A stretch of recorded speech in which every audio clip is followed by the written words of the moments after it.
This lesson is on congruent triangles. Congruent triangles have exactly the same shape and size. All corresponding angles are equal, and all corresponding sides are equal. Corresponding sides and angles are marked in the same way. To identify a corresponding side, we look at the angles at the end of the sides. And to identify a corresponding point, we look at the sides branching out from the point. In this topic, we are mainly interested in proving that two triangles are congruent. Next, we take a look at the rules of congruency. To prove that two triangles are congruent, we need to compare the sides and the angles. In the first example, if we know three sides belonging to each triangle, such as 5, 6, and 7,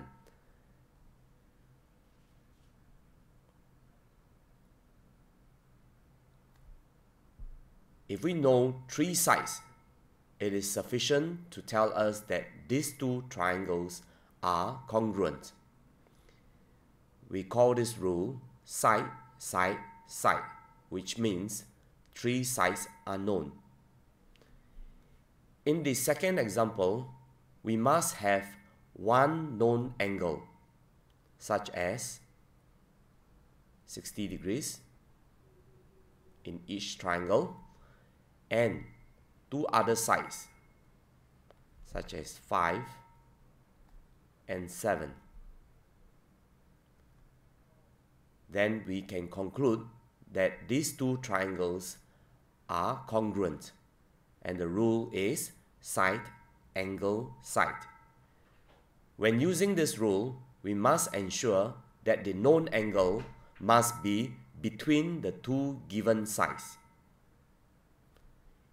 In the next example, we need to know two angles, such as 50 and 60,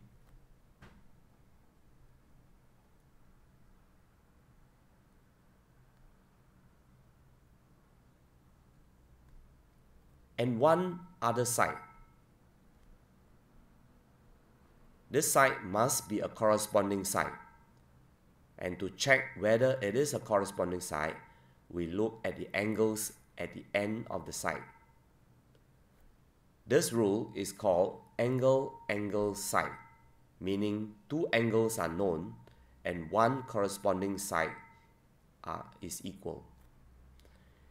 In the last rule, it involves right-angled triangles. We must first identify that there is a right angle in each triangle. And the next thing we look at is whether the hypotenuse is known. The hypotenuse is the longest side in a right angle triangle. And this side is opposite the right angle.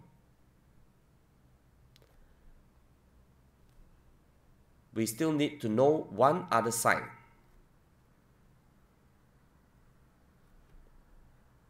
So this rule tells us that if we have the triangle, which is a right angled triangle, and the hypotenuse is known, and one other side is known, then we can claim that they are congruent. And the rule is RHS. Next, we take a look at the statements involving congruency. We look at the example. The first thing we do when we look at the diagram is to look at the number of sides and angles known. In this case here, we have two sides and the angle in between is known. Thus, we know that the rule we need to use is side, angle, side. We leave three lines and write the last statement, which is triangle A, B, C is congruent to triangle. Now we need to identify the corresponding point to A. A has the sides 1 stroke and an unknown side. G also has the side 1 stroke and an unknown side. Hence, A corresponds to G. Similarly, B is the corresponding point to E, and C is the corresponding point to F. And we write the rule in brackets: side, angle, side. Next, we need to write out 3 statements to show equal sides and angles. To do this, we need to look at the arrangement. The side AB corresponds to the side GE according to the arrangement. So we say that AB equals GE.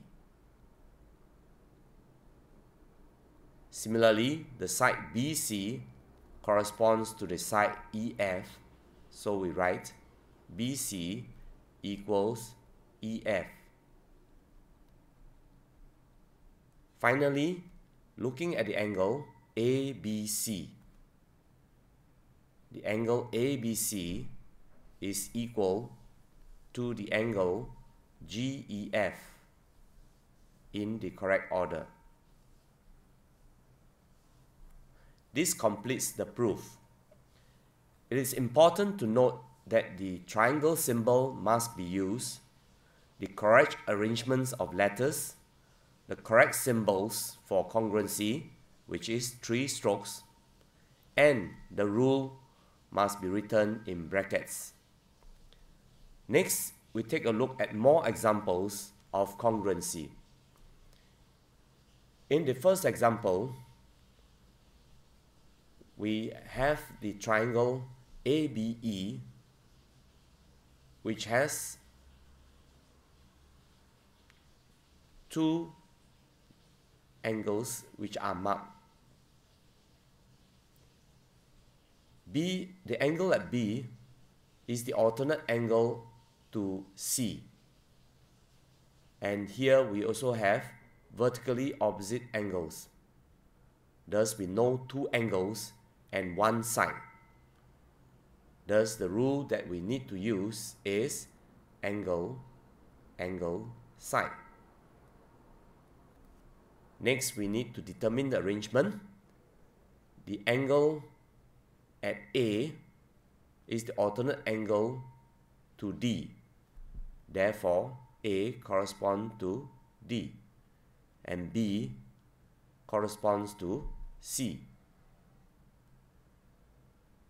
and E corresponds to itself, is the same point.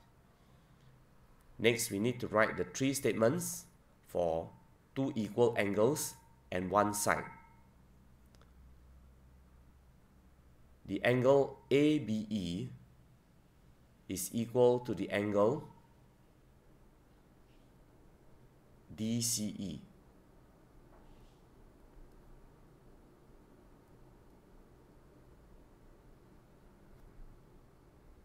And they are alternate angles. The angle AEB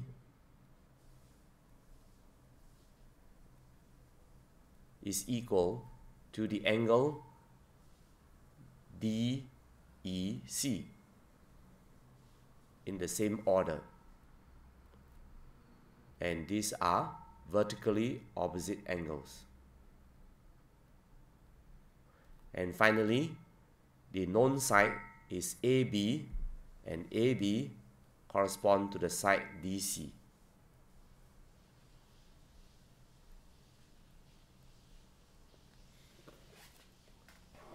Thus, we have completed the proof to state that these two triangles are congruent. ABE is congruent to DCE in the correct order. Next, we take a look at the example, triangle FGI. Here, no angles are being marked. Immediately, we can conclude that this is a case of side, side, side. Let us now take a look at the corresponding point. F is the point where we have the side 1 stroke and 2 stroke, and thus is the corresponding point of H, which has 1 stroke and 2 strokes. So F corresponds to H. G corresponds to G itself. And finally, I corresponds to I.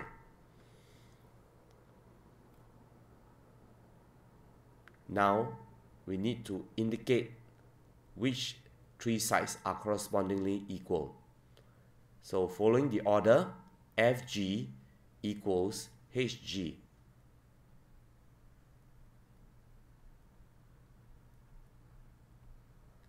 And the side FI equals HI.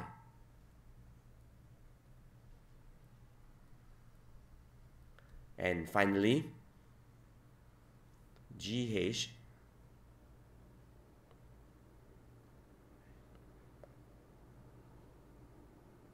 GI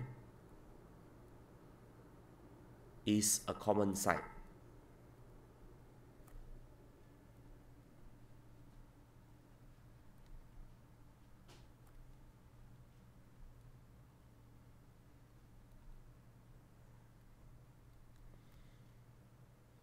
This completes the proof. In the last example, we have a right-angled triangle. Thus, it gives us the clue that we need to use the rule RHS, because we also know that the hypotenuse are equal. Okay. Next, we determine the corresponding point. J corresponds to J and K corresponds to M, and L corresponds to itself. Now we need to write the statement right angle. The right angle is JLK, and this equals to JLK JLM.